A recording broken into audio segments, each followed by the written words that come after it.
kind of an unusual snow in that it's sticking on the trees because there's very little wind, and the consistency is such that it'll be there for a few hours, and as soon as the sun comes out, then it'll fall off because it'll melt off the trees.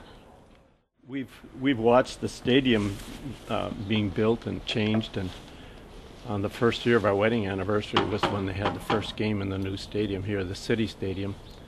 And of course it's been added on to a number of times since then. But the neighborhood hasn't changed a lot, and most people are happy to be here. We deal with the Packer traffic on a game day, but once you're used to that, it's still fun.